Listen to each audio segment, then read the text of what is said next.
Ho, ho, ho. It's that time again. It's that time we put on our Santa hats and step into the virtual bar and spread a little Christmas cheer.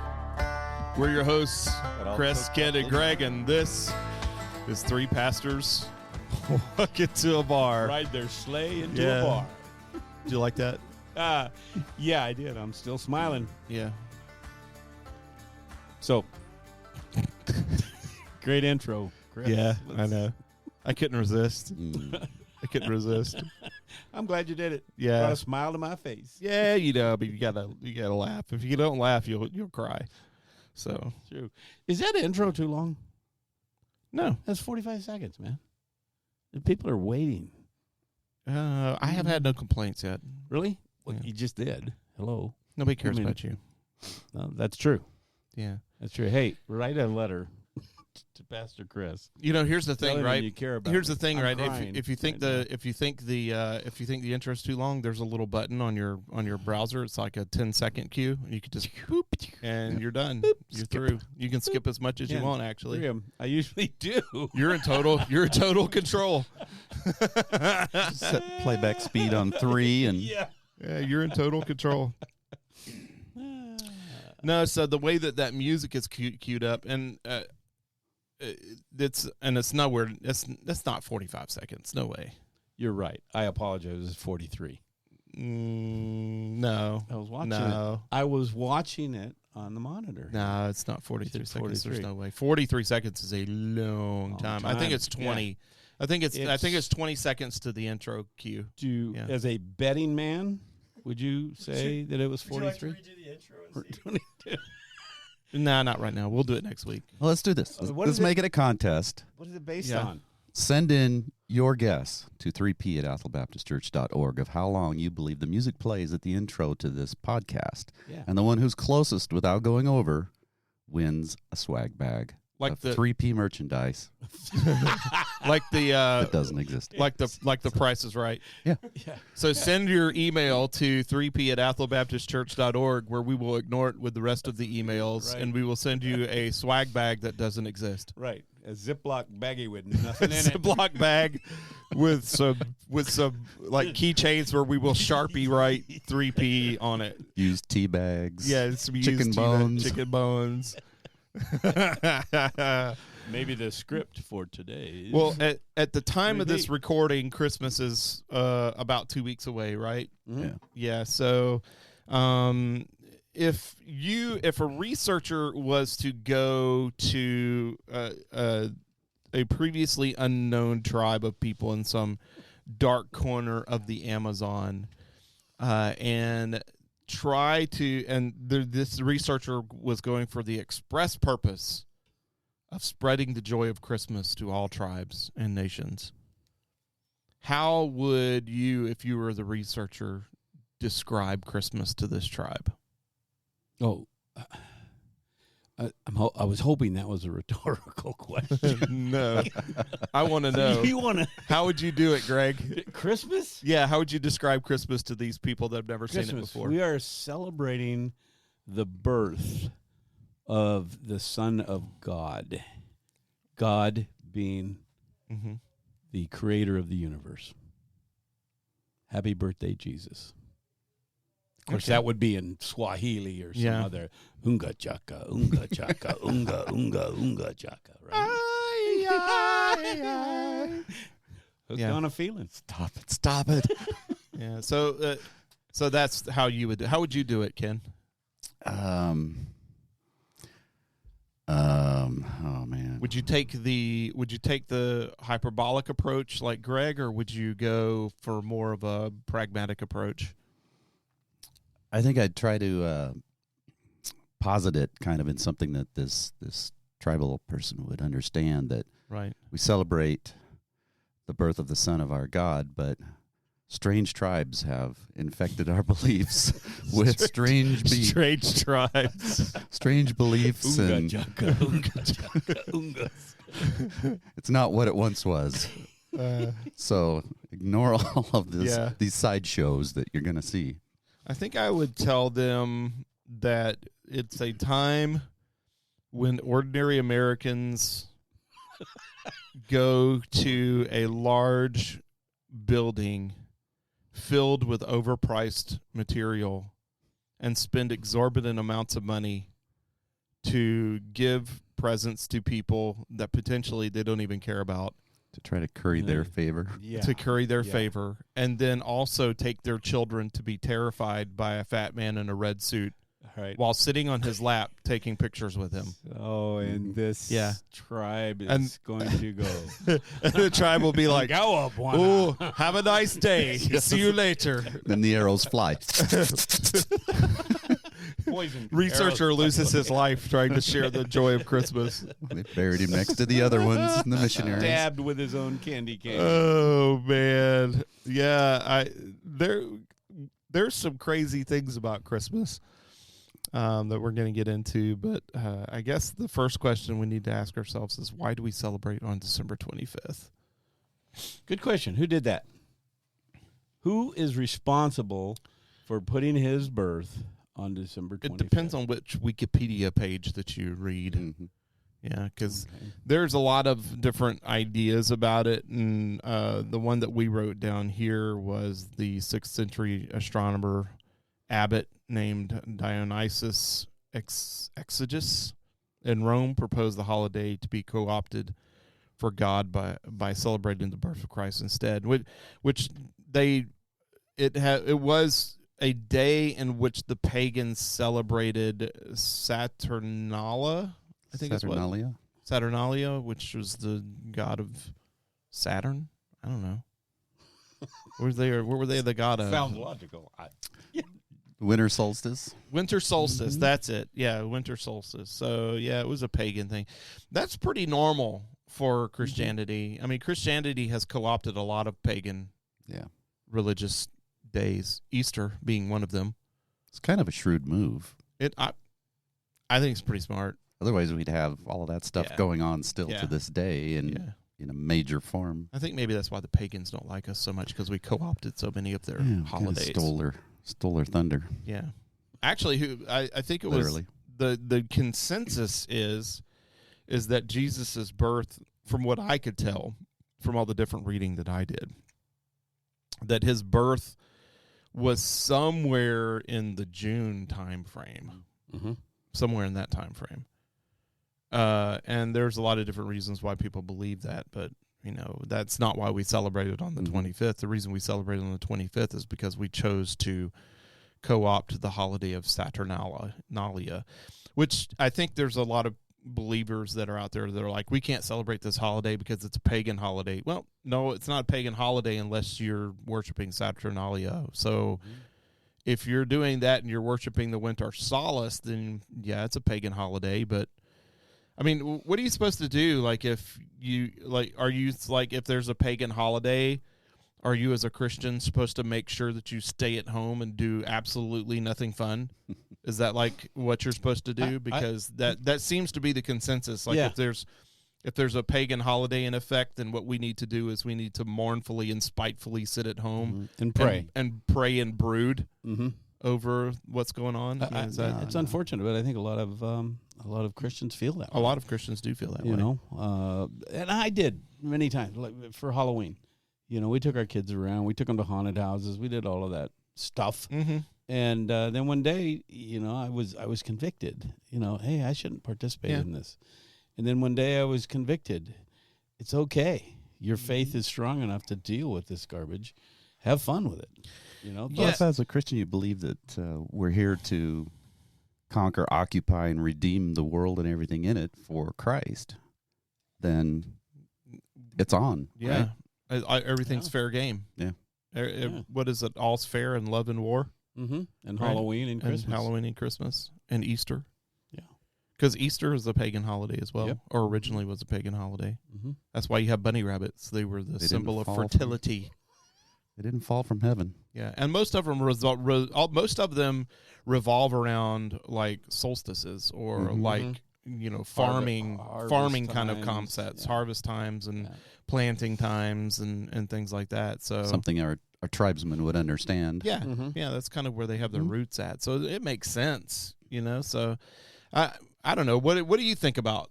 I mean, should we be concerned about having Christmas on the 25th of December? I mean, is that something that I know that there's going to be people out there that are going to be like, yes, we should not be worshiping Jesus's birthday on December 25th because of X, Y, or Z reason. It certainly makes it easier to hang Christmas lights and garland and get your tree because everybody else is doing it at the same time. Yeah, it would be awkward to do that in What June. would we In do June, with Frosty yeah. the Snowman? Poor guy. Oh, Yeah, poor Frosty. He was- Yeah, because you wouldn't be able to do that in June. Mm-mm.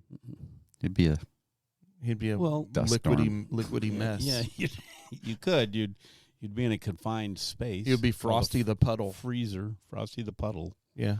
Yeah. You could just put a pool outside, one of the little kiddie Mhm. pools, and fill it with water and drop a carrot and a couple of coal eyes in there Mhm. and a hat Mm-hmm. and say, there's our I like it. snowman. A couple of sticks Yeah. for the arms. Yeah. I don't think it's a big deal. I think I people, don't I either. think people make a really big But- deal out of a lot of nothing a lot of times. We I see where they're coming from, though. I should frame that with I see where they're coming from. Yes. I understand their plight, and if you have a conviction about that, you should certainly follow that Well, conviction. and that's what I was going to say. We as pastors, we have to be sensitive to that. Yeah.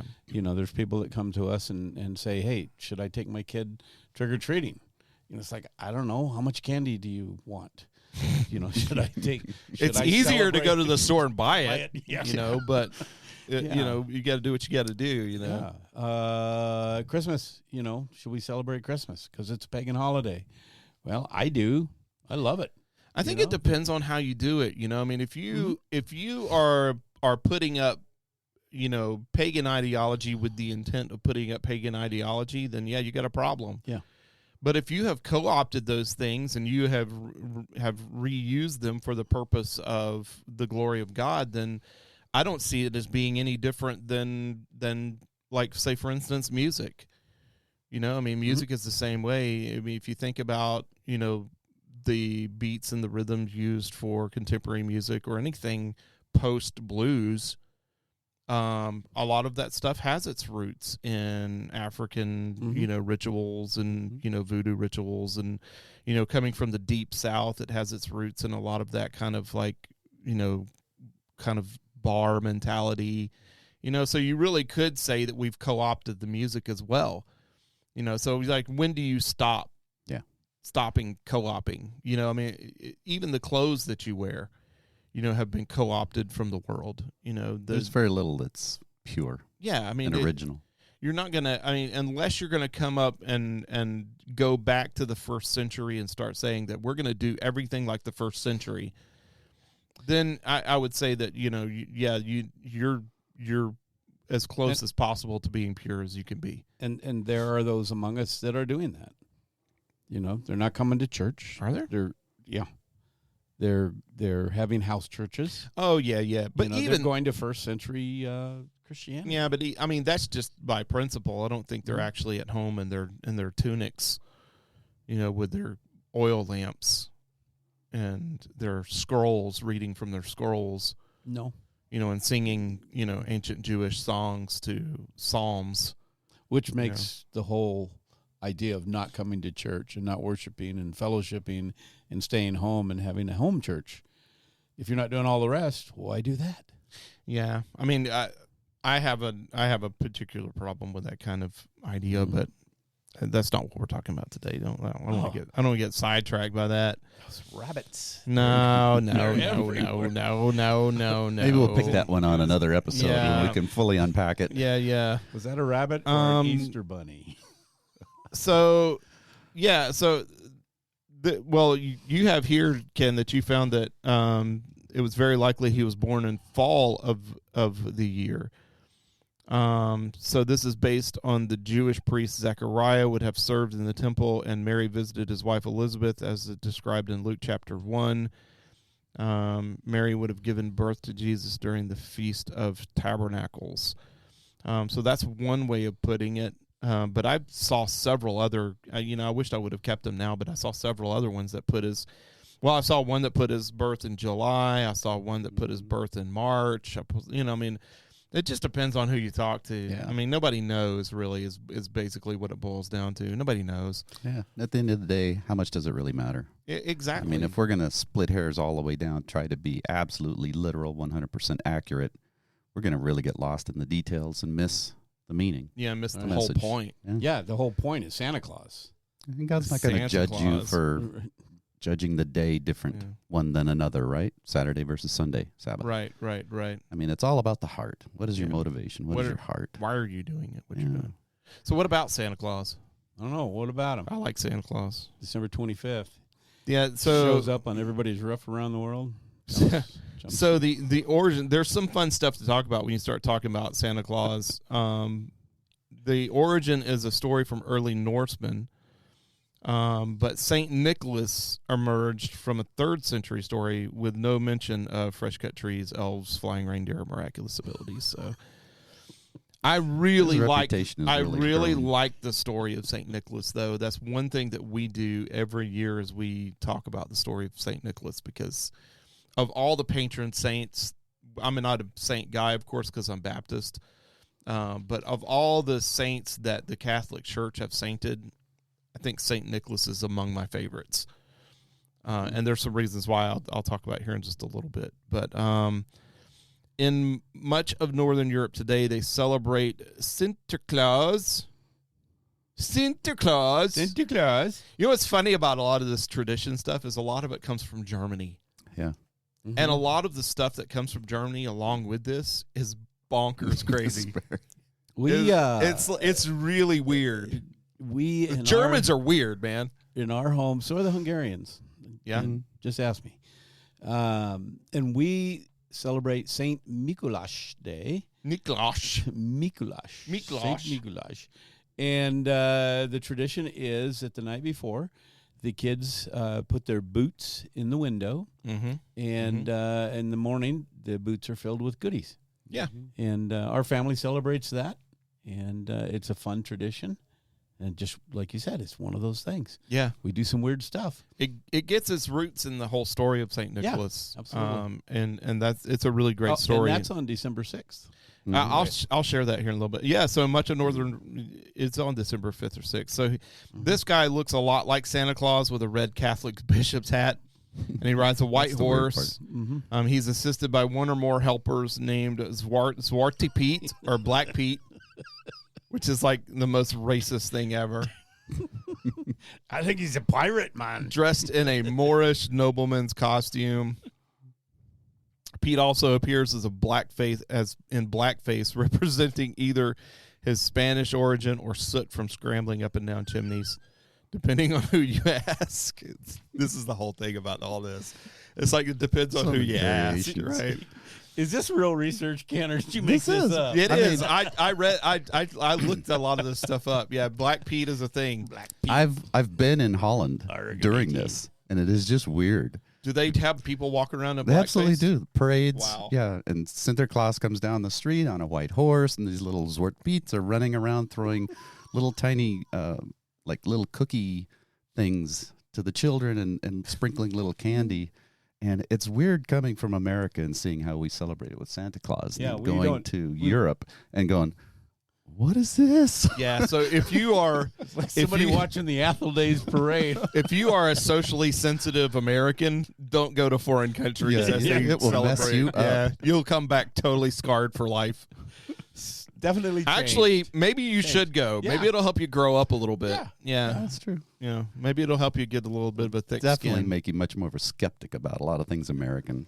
Yeah. And how arrogant we are. We are very arrogant, ridiculous people. So the Santa Claus that we know today has an interesting story because he has his roots in the old like Santa Claus and a lot of the guys from Europe. But the original cartoon was actually drawn by a guy by the name of Thomas Nast in Harper's Weekly in 1863. And the picture that he drew is really interesting. It turns him into the kind of rotund, red-coated kind of guy with treats hanging all off of him and everything. And it was based on the poem A Visit from St. Nicholas, which we all know now as 'Twas the Night Before Christmas, where he laughed and his belly shaked like a bowl full of jelly, which was first published in 1823, actually. So the roots for Santa as we know him today came from there, and then it was further codified in 1920 by an artist for the Coca-Cola Company, and then that's where you get the kind of classical Santa that we see today, which is interesting. Mm-hmm. What's funny is there is a Santa Claus. There is a what was the name of that one that Kurt Russell did? There's a Christmas movie that Kurt Russell did where he's Santa. And one of the big things in that movie, as he's going through the movie, is he says, "I don't say ho ho ho. That is a myth. I don't do that." And then every time he sees Coca-Cola Santa, he like yells at him or does nasty. Like one time the sleigh ends up driving through a billboard that has the Coca-Cola Santa on it because he's like, "Do I look fat to you?" He's like, "A guy could do Pilates and work out, and all I ever get is this fat Santa." You know, it's really funny. But yeah, that's kind of where we get our Santa from. I don't know. Did you do Santa in your houses? We did for our kids. You know, we kind of perpetuated the myth and the story, and the kids going to bed at night and waking up, and Santa had been there, and the cookies half eaten, and the glass of milk is half drank. Yeah. Till they were about 5 or 6, and then we kind of pulled them aside and said, this is really just kind of play. That's not really what this is all about. That's about the time. Yeah, it's about the time that we got saved too. My kids We are kinda in their broke the 40s and 50s, and they still believe. So yeah. You haven't That's broke messed up. that myth with your kids yet. the tragedy. Well, of we're it. not gonna. We better not Yeah, let anything slip out. We should here. probably be. We should probably be very careful about what we say here because Yeah, how many 5-year-olds listen to the Three People? Yeah, our kids did. Our kids did Santa up until they were probably about 7 or 8. When Gavin started really like, I don't know, this doesn't pan out. And I think he perpetuated the myth a little bit for his brother's sake. And then once his brother got to a point where he was kind of questioning it, then we kind of moved on from it, and we don't do that anymore. But we only ever, like, one of the things that we did too was we only gave Santa credit for one thing. We never, did like a full, like when I was a kid, my parents would, like, when I would get up in the morning, I would walk in, there would be like all these things out that Santa had left, but I just refused to spend my hard-earned money and then give all the credit to some mythological fat man. I'm just not going to do it. And so, we kind of corrected that myth. And now, we haven't done that in years. But we still get up early in the morning. We'll talk about our traditions later on. Yeah, so, if you do Santa, whatever. I don't think that doing Santa as a young family, even as a saved family, because I was a pastor at the time, it did not affect my walk with Christ any at all. I can't look back at a time and think to myself, "Oh man, I was celebrating Santa. Man, I really feel like I fell off the spiritual bandwagon and my relationship with Christ is diminished." I think it's just a thing, like watching a movie or reading a book or like watching Miracle on 34th Street. Yeah, it's like good movie, but when it's all said and done, it's a movie. I think it's okay so long as you don't substitute Christ with Santa. Well, and that's what secular society has done. Christ is not even involved. Well, they don't in have Christmas anything anymore. else to put in there because Yeah. they don't have Christ, right? So But see, that's one interesting thing about people might not know about pastors and their families is that most of the time pastors and their families are really invested in what's going on at the church, in as much as they are usually involved with every single thing that goes on at the church. Mm-hmm. And as a result of that, what ends up happening a lot of times in pastors' households, and just to be completely transparent, a lot of times pastors don't have like regular devotional times with their families or, whatever the case, because their life is a devotional, basically. I mean, they're constantly, in the Word. They're constantly talking about the Word. Their families are constantly involved in groups that are talking about the Word. It's like, you think about your family as a normal person. You might go to church on Sunday. You might be involved in a ministry, and you might go to a small group. And that is the extent of kind of like your life. Well, that daily is typically what a pastor's family is doing. Yep. And so when they get home, it's kind of like the plumber's house is never plumbed. The electrician's house is always has faulty electrical stuff. It's like when the pastor gets home, the last thing his family wants to do is sit around the table and have a devotional because they've already been doing that all day long, So it's just an interesting dichotomy, but it is hard to hold on to traditions like that, but still maintain Christ in it. And I think that's the defining line. Chris, I think because we live it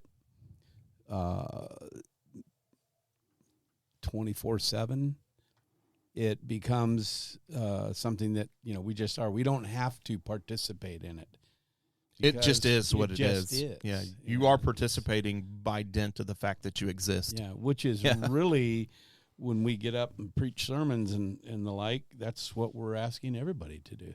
Yeah, It's not don't make Sunday mornings your spiritual place Exception. of worship. It's got to be 24/7. Yeah, So it's important that people do know that. Yeah. And when I get asked, do you and Adriana, read the Bible together? It's like, no, not really. But we both read it extensively. I'm here at work. She's at home. Yeah, and then we talk about it all the time. All the time. Yeah, I mean, it's like that. It's Every life. conversation at our household centers around Right. the Bible. Just about every single conversation. It's very rare that we have a conversation about serious things where it is not Christ-centered. Christ-centered. Yeah. That would be just weird, unless it was some situation that just wasn't a biblical situation. It was more like a ethical situation. Well, even that would be biblical. I mean, it's like maybe it would be something about grades or something, and I don't. I can't think of a conversation that we would have that does not incorporate biblical principle in some way, shape, or form, and that is expressed. I mean, it just is the way that It's our life. it is our life. It's what we do. Bible study is not something that we do; it's something that we are. Mm-hmm. And so that, in extending that conversation, I think it's also hard for us to understand the difficulty that normal people have in having their Bible studies. And, because we see the lens through this lifestyle that we live, where like the church is our lifestyle. Mm-hmm. This is what we do. Right. It's our In job every and way, shape, or everything else. it's our job. It's our spare time. It's our hobby. It is just who we are, And I think it's hard for us to understand or relate to the ordinary believer that's working for a living and raising his family and trying to, and then when he gets home at night, he's worked hard all day long. He's exhausted. The last thing he wants to do is sit down at the table and lead his family in some kind of devotional or something. And then when they have conversations about stuff, it ends up not being like a biblical conversation, so it's hard for us to kind of wrap our head around that, I think, a lot of times. So there's a little bit of a disconnect, but I hope that through lifestyle and through the way that we live our lives, that we can be an example, even like with Christmas, Mm-hmm. you know, it's like we can be an example of this is how you can live a Christ-centered life, and not have to try to live a Christ-centered life. I mean, it to me, like if you're producing fruit as a natural progression of growth, living a Christian lifestyle should come naturally to you. It's just something that should happen. You shouldn't have to Mhm. work at it. Exactly. And I think a lot of times when we get really heavily invested in this idea that you're not a Christian unless you're sitting around a table every single night with your family, reading devotions and having prayer times with your family and all that kind of stuff, I think that it discourages people from trying, because that's a lot. That's a lot. Mm-hmm. You know, especially for a working family. I mean, it's a lot to ask them to do that. And so oftentimes I wonder if we don't scare people away from that lifestyle. You know, it's instead, you know enough about the material to live a lifestyle that is Christ-like. You know, like what would how would, you want to get back to the first century, how would they have lived? They didn't have, you know, the scriptures as we know it to have devotionals every night. No, they had some teachings that they heard, and then they lived their lives by those teachings, and then they taught those teachings to their children and taught those, you know. So it's not a you know, this thing or that. Yeah. You know, it's like It did become a lifestyle for them as well. You know, you look at the apostles, and when they were called, that was it. The only time they went back to fishing is when, you know, there was distress in their lives, or, you know, they thought something had changed dramatically. You know, Christ is dead, and so let's just go back to what we were doing. But, you know, guys like Paul, you know, that was his life. yeah. He was a pastor, preacher, you know, evangelist. He was all of those things, just lived it. And I believe if you come into contact with somebody like that, you can't help but be involved in that. And I think that is our calling as pastors, to make people's lives abundant with Christ by, as you had said earlier, our lifestyle. Yeah. How do we live? And I hope that we're living in a way that draws people to Christ. Yeah. Yeah. And draws people to the fact that we're human, Yeah. we're fallible, we're sinful. We're no different than the people sitting in the pews, so to speak. Yeah. Yeah. I mean, we watch Elf and laugh. Yeah. You know, I mean, it's just the whole idea of Christmas is, I think it can be taken way too seriously. And people can also be very, they can get wrapped up in it, you know, on both sides. Sure. You know, you can get so wrapped up in your disdain for the pagan iconography, you know, I guess is what you would call it, that you can just ruin the whole idea of what you could be enjoying. That is not as big a deal as you think it is. Yeah, if you're going to destroy the season because you don't believe, and you're going to make everybody else around you miserable, then just ignore it. Yeah, just Don't stay at fight it. home and just stay at home and be miserable if you like. Yeah, you know, there's a guy that you might like for that. His name is Krampus. Yeah. Maybe you might want to Bring forth Krampus. Yeah, maybe you You might think want Scrooge to was a prophet? Release the Krampus. This is an interesting story, this whole idea of Krampus. And there was another one that I added after this one. Did you see that Belschnickel? I hadn't heard that one. That's a good one. So this Krampus guy, according to Encyclopedia Britannica, Krampus is a Central European popular legend, a half-goat, half-demon monster In a red suit. that punishes misbehaving children at Christmas time. He is the devilish companion of St. Nicholas, and Krampus is believed to have originated in Germany, of course, and his name derives from the German word Krampen, which means claw. Have you seen pictures of the costumes and stuff? I'm scared to look at it. Google I might have a nightmare. All right, I'll Google or it. Krampus Seattle if you want to talk more about the Leavenworth thing. But this was a huge deal Okay, in hold on. 21 because we were living in Spokane at the time, or So Krampus had come from there, and we'd been to Leavenworth in the winter, and it's just magical. Oh, it's beautiful. I love. And then you see these things walking the streets trying to scare everybody, and you're thinking, what the heck? Oh Halloween crosses over with Christmas. Oh my Lord No. of mercy! Yeah. Yeah, they're like horned yetis. Yeah, they take it very, very seriously, That's terrifying. isn't it? Yeah. So this is the one that punishes the naughty children, huh? According to their kind of belief system. Okay, yeah. You could wish for coal in your stocking, but you might get this. You know, Krampus was thought to have been part of pagan rituals for winter solstice. According to the legend, he was the son of Hel, the Norse god of the underworld. With the spread of Christianity, Krampus became associated with Christmas. Here we go again. The Catholic Trying to co-opt it back. The Christian church trying to co-opt, the half goat, half demon monster. But the Catholic Church banned him. The creature and St. Nicholas are said to arrive on the evening of December 5th, Krampus night or Krampusnacht. While St. Nicholas rewards nice children by leaving presents, Krampus beats those who are naughty with branches and sticks. In some cases, he's said to eat them or take them to hell. I was looking at the definition here.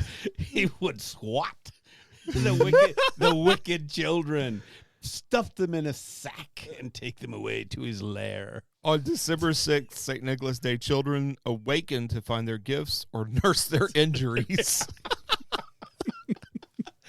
How'd you like to teach that to your toddler? Oh, the Yes. Germans. You got to love the Germans. Stern to the core. Bring Krampus back. Let's see. Festivities involving Krampus include the Krampuslauf or the Krampus Run. In this activity, which often involves alcohol, people dress as the creature, parade through the streets, scaring spectators, and sometimes chasing them. That's what was going on in Leavenworth. That sounds about right. And that's like, Leavenworth is kind of built to be like a little German town. Yeah, little Yeah. Bavarian village. Yeah, so that makes sense that they would have Krampus there. They made a movie, Krampus, Oh yeah, 2015. film. I bet that's an award winner. Yeah, Yeah. more than likely. So Heartwarmer. Got to put it on my Christmas list of movies to watch. I think if I were a believer, I think I would leave Krampus out. I don't recommend it. I think I would recommend not including Krampus, the half demon, half goat man. I mean, I think that if there's something that is like legitimately a demon, I think I might leave it out. Pretty close. You know, I mean, maybe replace him with Yeti. You know, Yeti Yeah. works with Santa and Our Punishes our the- local Sasquatch. punishes the bad kids. But that's kind of where Belschnickel gets his place too. Like Belschnickel's another one. And if you have ever watched, if you're an Office aficionado, there is a episode where every year they do like a Christmas thing, and somebody's responsible for Christmas. Well, one year they gave the Office Christmas responsibilities to Dwight Schrute, and he is of Pennsylvanian Dutch origins. In fact, he has a beet farm. And he brought out Belschnickel. And Belschnickel is a wonderful character. He is a crotchety, fur-clad Christmas gift bringer figure in the folklore of the Palatinate region of southwestern Germany, along the Rhine, the Sauerland, and the Odenwald areas of Baden-Württemberg. The figure is also preserved in Pennsylvania Dutch communities and Brazilian German communities. Belschnickel is a man wearing furs and sometimes a mask with a long tongue. He is typically very ragged and disheveled. He wears torn, tattered, and dirty clothes, and he carries a switch in his hand in which to beat naughty children, but also pockets full of cakes, candies, and nuts for good children. So here you have another one. Yeah. Another variation on a theme. Yeah, another variation on the Krampus theme. Perhaps this is the crossover between Krampus and Santa Claus. Like for communities that didn't want a Krampus, but strange men entering into your household to beat your children was like a desired theme. Kinder, gentler version. Kinder, gentler version of Krampus, you know? Yeah. So- I actually think there was a thing in the 70s about that. You know, you would hire guys to come and scare your children into obedience. Conformity. Yeah.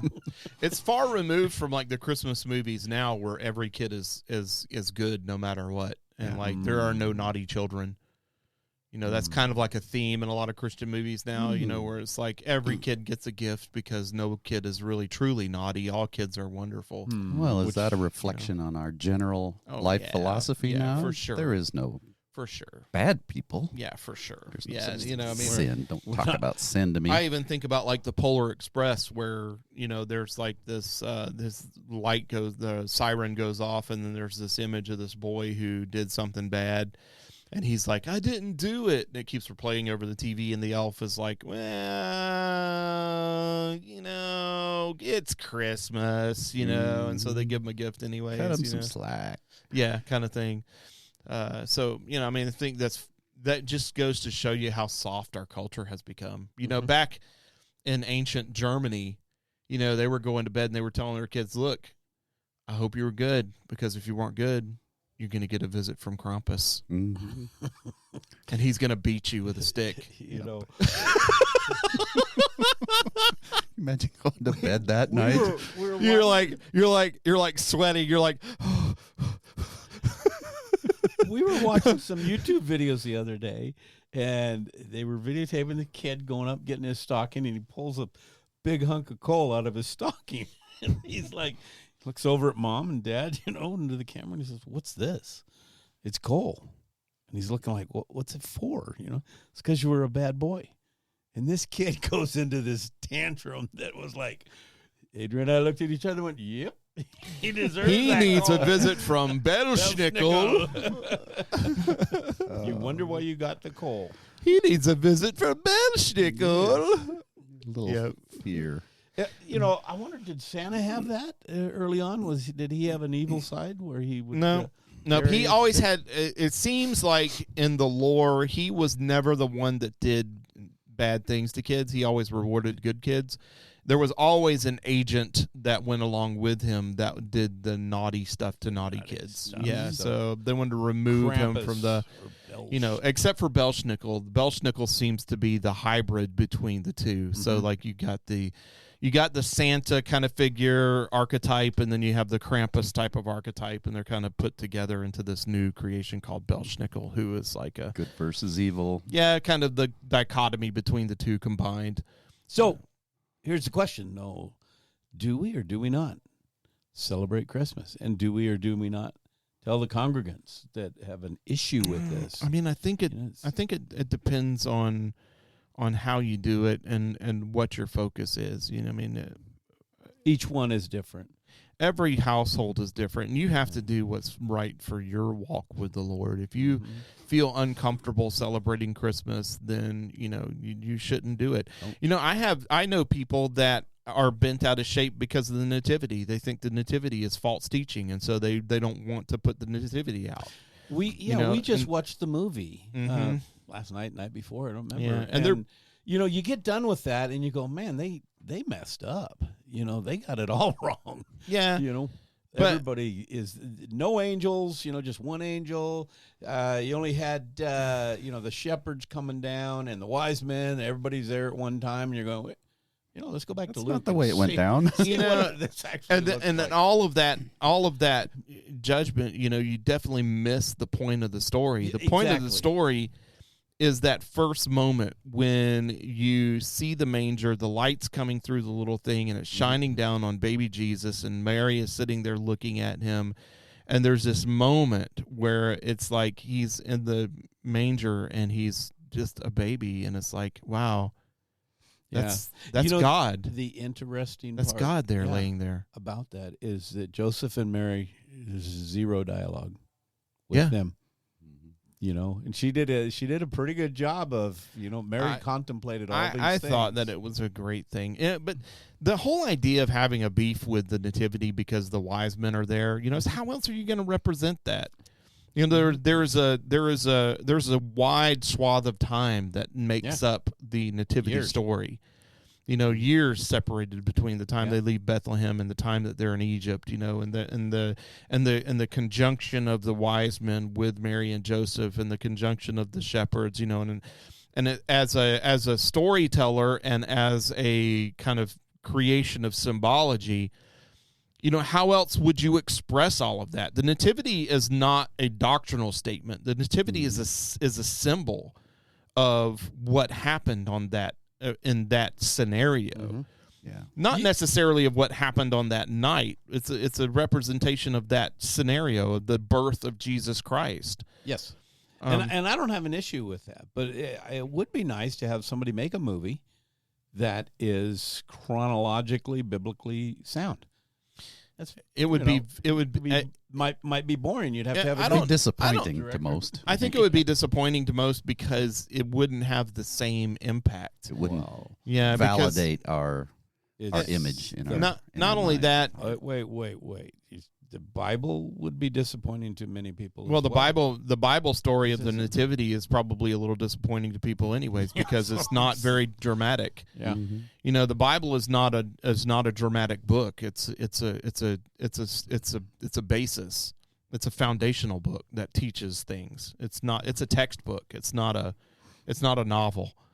So, you know, all the stories of the Bible, you have to take poetic license to make them interesting. Even like the walls of Jericho.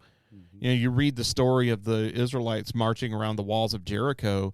If you read it as it is, it's not a super exciting story. Mundane. It's there's not a whole lot of texture and flavor built into the story.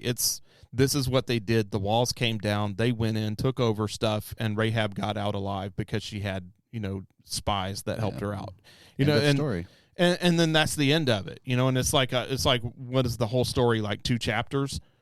You know, I mean, it's very concise. It's like most of the stories that they tell about. I was talking about this yesterday in my sermon when I was talking about, you know, like the lives of these great men. You know, it's like he was born of these people, he did these things, then he died.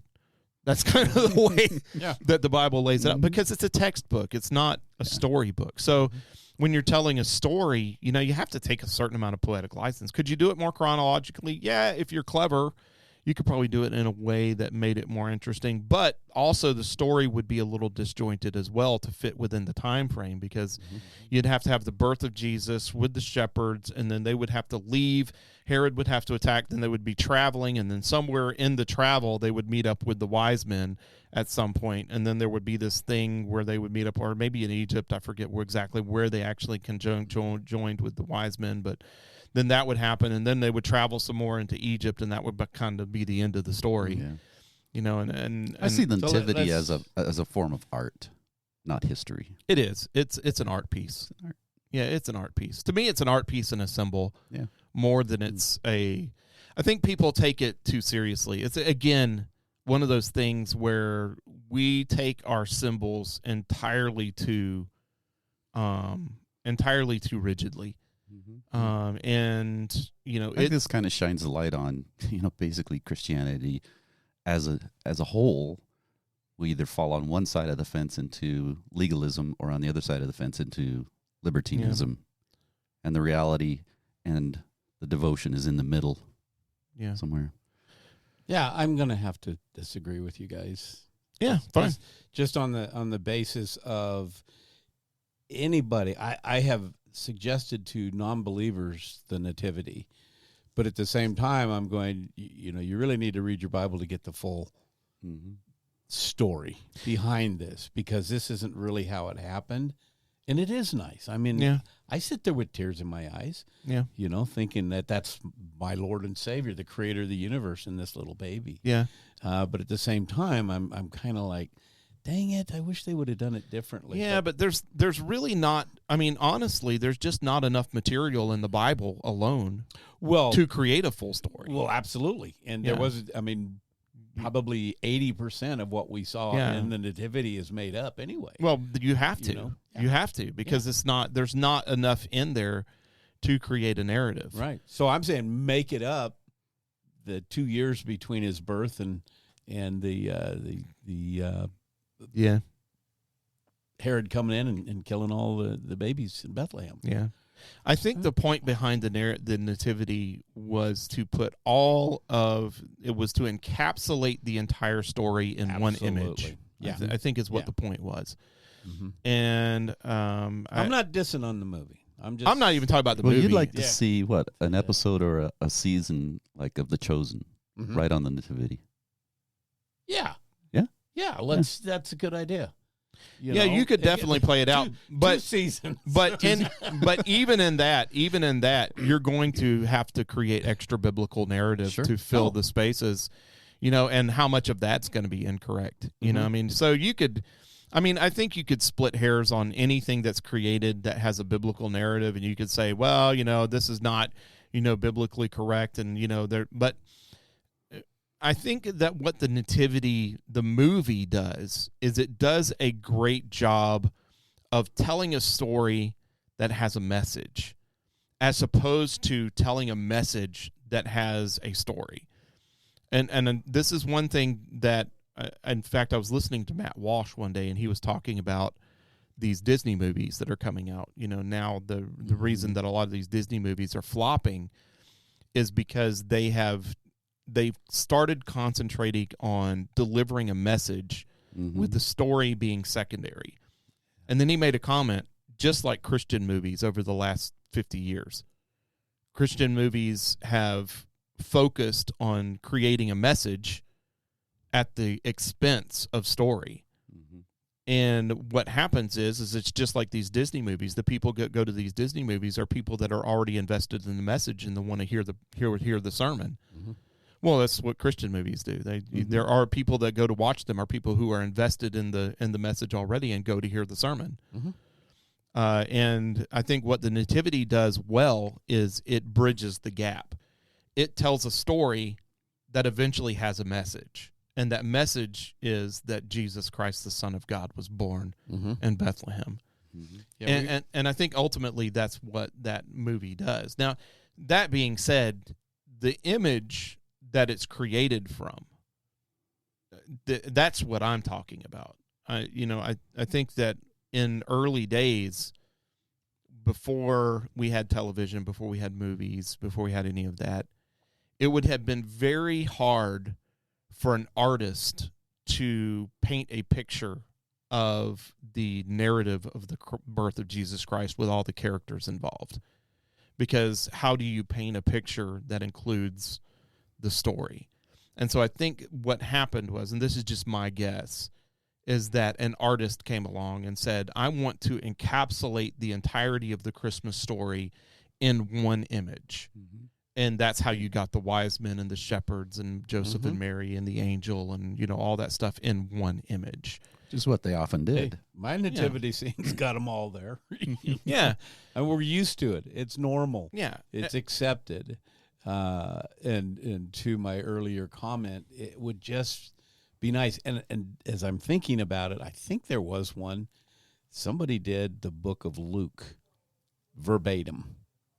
And they acted it out, and where they couldn't act, they read, and it was a pretty good movie. Yeah, it's probably called Luke, and it was that'd be interesting to see that. Yeah, it was interesting to me because I'm a believer. I know the story, I know the book of Luke, and we sat there with our Bibles open, watching that. Which, if you are there for entertainment, like the Nativity. It's not going to have as big an impact on you. Well, another thing that was added later on was the idea of the Advent. So Advent being the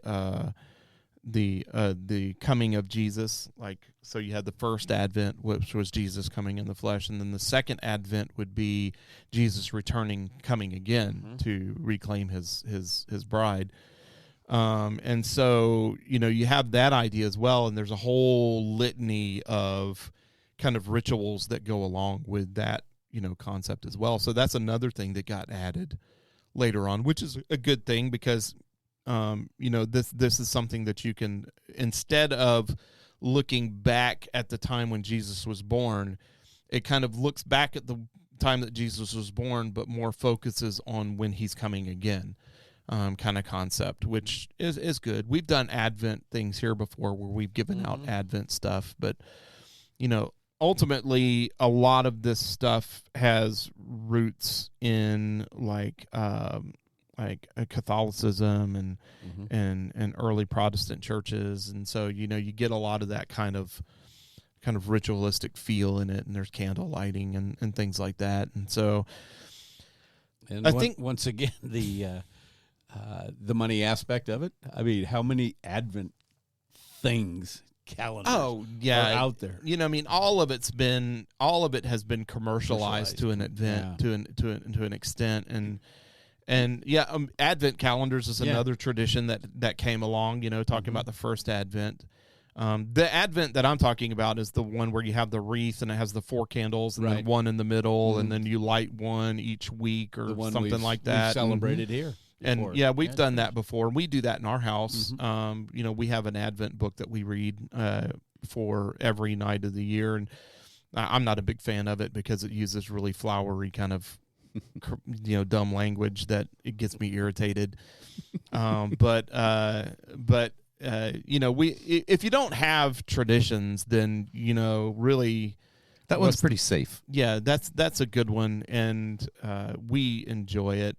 We've done the Advent with the candles before. We've tried that. It just didn't stick for whatever reason.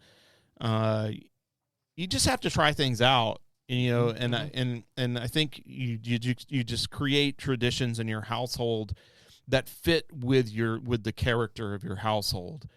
And then you make sure that those things do not supersede Christ in some way, shape, or form. You can have an explanation for stuff if you want. I don't necessarily feel like you have to have an explanation for something. It's like, why do you give gifts on December 25th? Because gifts are fun to give. And it's a day that I can do that. Yeah. We had our gift exchange at our Bible study last night. What's the big deal? It was fun. What's the big deal? Yeah. I mean, we can give gifts all year long. Yeah, that's a great argument, but it's fun to have a day set aside where that's just what we do. You can look forward to it. You get some excitement going. Yeah. Yeah, I mean, I get it. It's like, well, the whole idea of gift giving and all this kind of stuff, and then it's commercialized, and then you got the tree, and that's a pagan symbol, and, then you got the, Santa Claus, and it's like, well, okay, fair enough. Have fun with that. If you don't want to, participate in the day, and you have these arguments against it, fair enough. That you have some valid points. Enjoy yourself. Meanwhile, just go to work that day. Or just do don't do anything. Meanwhile, my family will get up early in the morning, and we will enjoy our entire day of gift giving and having fun and eating and making merry and enjoying one another's company, being grateful for what God has given us, and just thankful that He has blessed us to live in a place where we can do things like gift giving. And so, there's so many aspects to it that I think that you can go off the rails in either way, and you just have to be really careful, not do something that's going to, put you at risk of doing something that is not Christ-centered. And the saying, keep Christ in Christmas, is going to be different for everybody. Yeah. I mean, you just explained your Christmas morning at your house. Looks the same at ours. Yeah. Gift giving, lots of fun, coffee, an abundance of sweets and food and just fellowship. And now at my age, I sit and I just look and just I watch and enjoy what's going on around me. My children, my grandchildren. In fact, I'm getting choked up right now. Thinking about what that means. I got to share this real quick. The other day we were at Adam and Holly's, and they have a bunch of Super 8 movies from when all the grandkids were tiny. Oh, wow. And we were doing an Advent with them. And it was absolutely mind-boggling and so emotional. And so Holly is taking videos of what we're watching on the TV from these videos and sending them out on our WhatsApp to the family. Mm-hmm. And the response was just incredible. Yeah. Everybody wants a copy of those, you know. Yeah. Yeah. Put them on DVD. You know, you have to do what you have to do with your family, and if you choose not to be a part of it because of your fear of being involved in something that might be pagan, that's that's fair enough. Just that's fine. Mm-hmm. I think it's kind of the same thing with just like try not to force your opinion on others. It's one of the things that I think is curious about the whole argument over Christmas versus Xmas. It's like these companies that would force their employees not to say Christmas. They could say Xmas, or they could say Happy Holidays or something like that, which to me as a believer is annoying. But also, if I were a secular person, I would find it quite annoying that one time a year Christians felt like they could impose their will upon me to say Christmas if I didn't want to. You know what I mean? I get where they're coming from. It makes sense to me. Like separation of church and state. No, it's not even that. It's just their freedom. What some people think it is, though. Yeah, maybe that's fair enough. You can't do that. That could be in a public setting. You could think that if you wanted to. You're wrong, but I mean, but on the other side of that, I don't feel like we should be getting angry because people don't want to say Christmas. Mm-hmm. That, in fact, we should not be surprised. In fact, we should be like, oh, that's the person I need to give the gospel to. Bingo. Yeah. Because forcing someone to say Christmas is not helping the situation. It doesn't do anything for them. It's only for you. Neither does forcing someone to not say it help anything. Yeah, I mean, we as a company are going to say Happy Holidays instead of Merry Christmas. Well, unfortunately, a private company can't violate your First Amendment rights. Only the government can, or individuals. Well, they think they can. But they think that they can, and they can. They can say that we're not saying Merry Christmas here, and if that's the case, then it's just like any kind of First Amendment issue. If you feel like that's not right, then you can quit and go work somewhere else. Or hire the ACLJ to come and defend you, or ADF. Yeah, I mean, you could do that, and then you would be just like the people who were hiring the ACLU to come in and tell you that you couldn't, And so we could take the tack of the world, or we could take the high road and say, nope, I'm just not going to work here. I'm going to go find a different employment, and let them do their thing, and let Christ be Christ, and let Christ be lifted up. I mean, it's icky when we begin to be like the ones that we complain about. We complain that transgender people want to force us to use their pronouns, but then you have people that are in line at Walmart and the lady says Happy Holidays, and then the other person responds, no, it's Merry Christmas. It's like, okay, just well, respond. That's just gross. Get angry, right? That's just gross. Just like somebody coming to me and say, "Well, my pronouns are helicopter and unicorn," but it's like, I mean, okay, that doesn't mean I have to say it, So, I mean, I think I would say to Christians, like if you see the world celebrating in ways that you don't agree with, don't celebrate. Don't celebrate, and don't be surprised.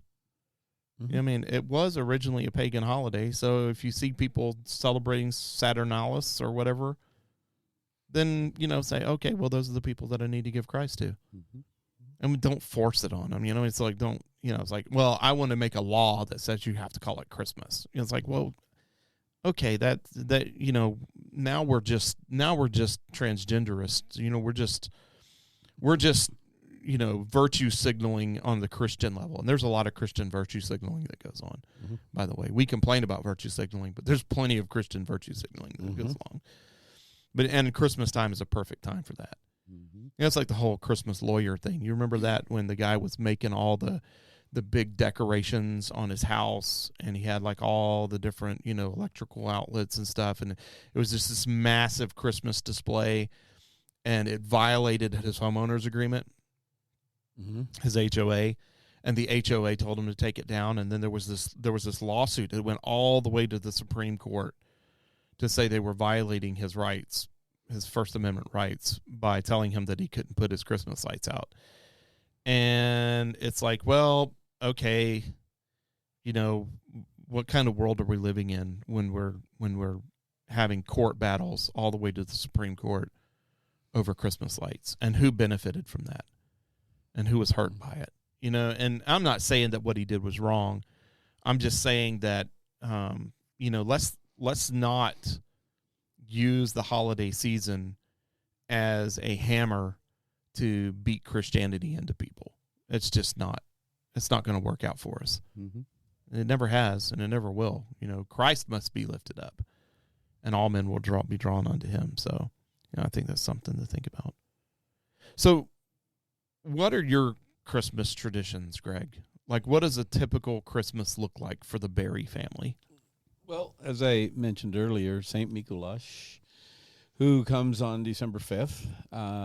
All our kids are participating in that, and all our grandkids are, reaping the rewards of that still. So they do it on December 5th? Yeah. That is that celebration. Now, when it comes to December 25th, I think we're pretty typical.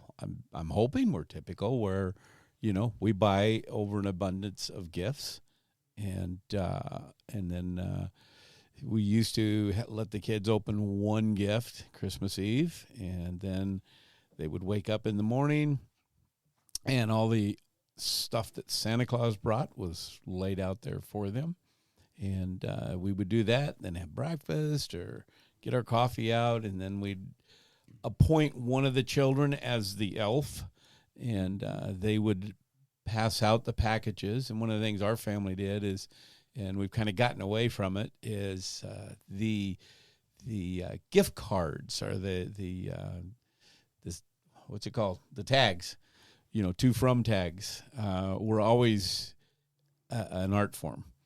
Who it was to and who it was from, was a big joke. I remember, this just came to me, my dad used to call us when we were kids the Lighthouse Five, because we'd leave lights on all over the place, and so stuff like that.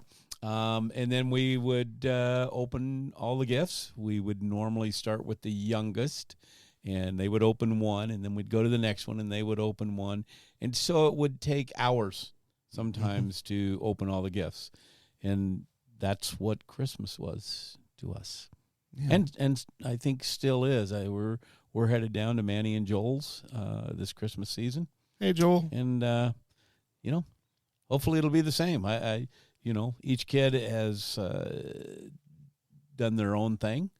We've got Joel's family's traditions and the Berry's family's traditions, and they will meld into the new family tradition for the Holmes family. Right. How about you, Ken? Yeah, ours is very similar to yours, Greg. I was just thinking how it's kind of changed over time. When our kids were younger, we spent more time, more focus on them, and more focus on, the reason for the day. We used to read the Christmas story from Matthew before any of the presents got to be opened. Kind of have that little devotion right there to kind of set the tone and the reason for doing it, and then go around the circle, opening gifts, taking time at it and enjoying one another and the meal at the day.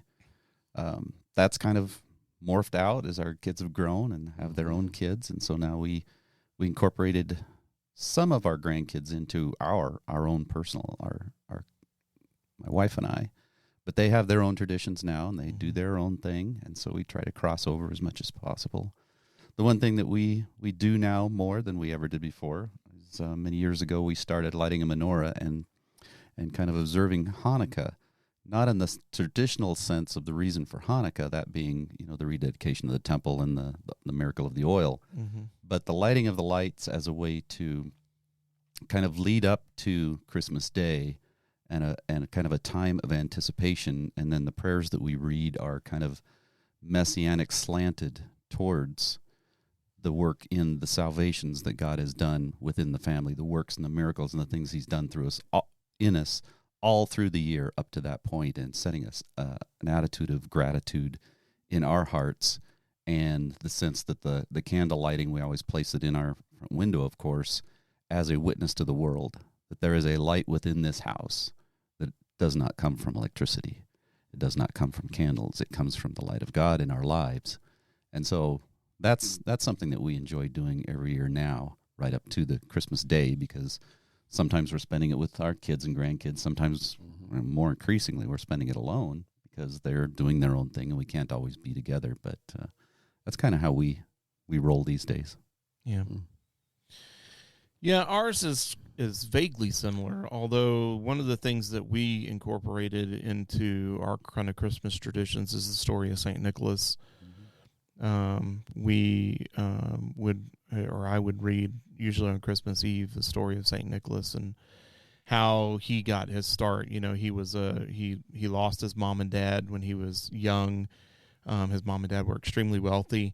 He took his wealth when he got into being a, I guess it was a bishop, or a monk or something similar to that. I don't have the story here in front of me, but anyways, the whole point of it is that he had heard about this man who had 3 daughters, and these 3 daughters needed to be married, but the man could not afford the dowries for the girls to get married off, and so the man was terrified that his daughters were either going to be sold into prostitution or, you know, something of a similar fate that would happen to people who were impoverished.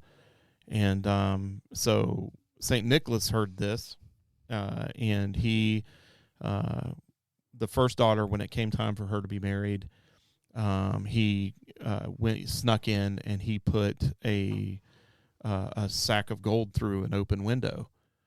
And he did that for each of the daughters, and the father had no idea how this was happening. You just knew it was happening. And then on the third one, he actually caught St. Nicholas doing it, and St. Nicholas told him to keep it a secret, don't tell anybody.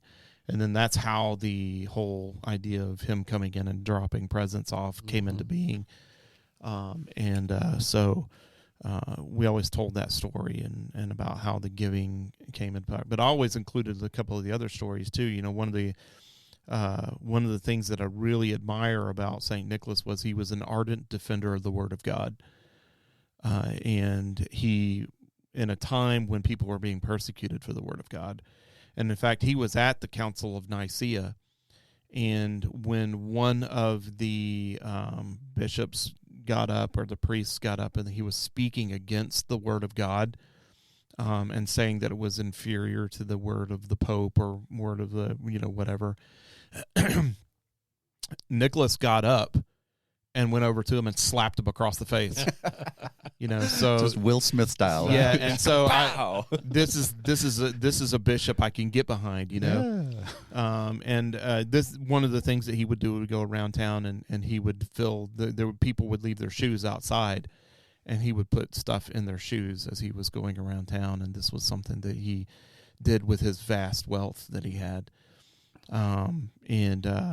The story behind how he got sainted is interesting, because he went into a tavern and he spiritually discerned that this tavern owner was a murderer, and this guy had murdered 3 boys and had put them in pickle barrels in his cellar.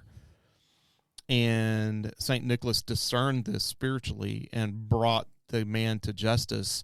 Some stories are that he brought the authorities in. Some stories are that he killed him with his bare hands, and then went down into the cellar and got the boys out of the pickle barrels and resurrected them.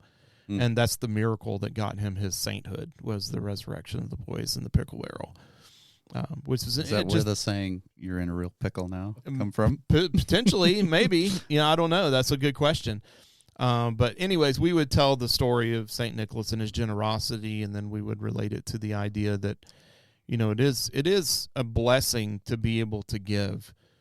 And it's a blessing to, and one of the things we're going to be talking about in 2023 is being good and being better at being good, and the difference between kindness and goodness, and having a desire to do good, but being not in an ability to do good things.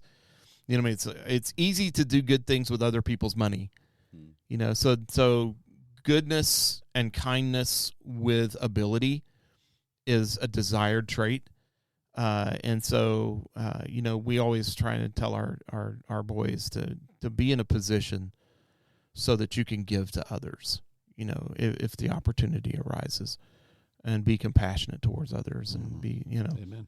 And so on Sunday, on Christmas morning, we would get up early in the morning, and we're all super excited on Christmas morning. You know, it's like we get up, you know, it's usually like 4:30 or something like that, because nobody can sleep. Yikes. Yeah, and so we're up really early, get the fire going, get the lights turned on. We used to do Santa Claus. He'd leave one gift out for the kids, you know, and but in later years, you know, everything was wrapped, and so we sit down and we do stockings, and so each of our stockings will have like, you know, 30 just random things in it, you know, not necessarily expensive things, just like, you know, usually just stuff, and everything is wrapped. And so we will start with the stockings, and we'll go around the room, and we'll unwrap one thing at a time, all the way around until we get to our presents, and then each of the presents are numbered.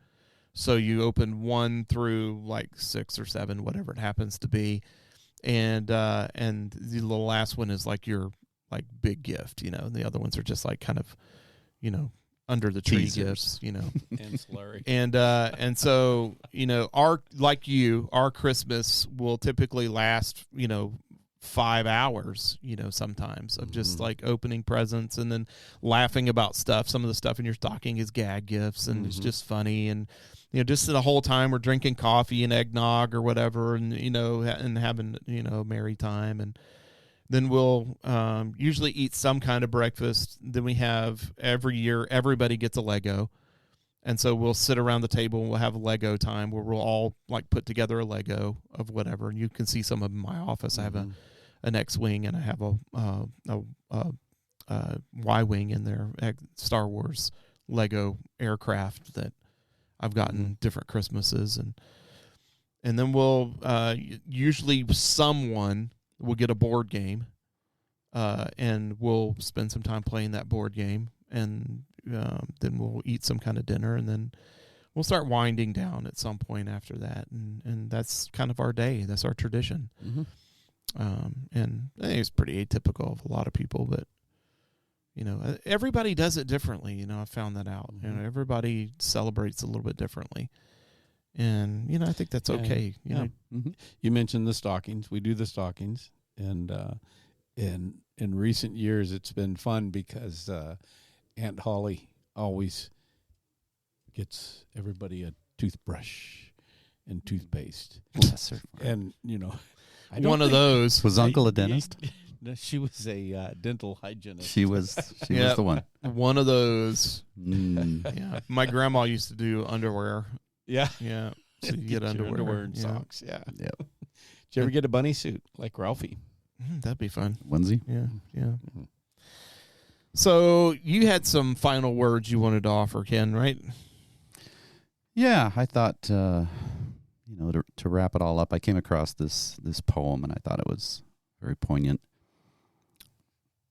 This was written by a woman, Renee Swope, in 2003. Perhaps you've heard of it before, The Manger of My Heart. And this kind of expressed my anticipation at every Christmas. So I'll read it to you. This Christmas, Lord, come to the manger of my heart. Fill me with your presence from the very start.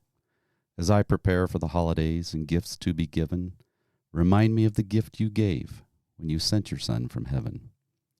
The first Christmas gift, the greatest gift ever, you came as a baby born in a manger, wrapped like the gifts I find under my tree, waiting to be opened to reveal your love to me.